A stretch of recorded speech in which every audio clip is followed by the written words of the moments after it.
నిజంగా మనిషి జీవితం సగం బతుకు పైసలు సంపాదించడానికి అయిపోతుంది.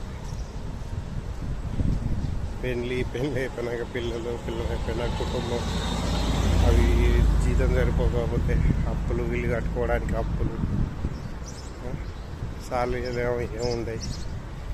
ఎంత కష్టపడ్డా అదే సాలరీలు ఆడి దొరికాయి. అవి దొరకకపోయేసరికి మళ్ళీ వేరే కంట్రీలోకి పని చేయాలి. ఆడికి ఏమంటే మన ప్రొఫెషన్లో జాబ్ దొరికేది.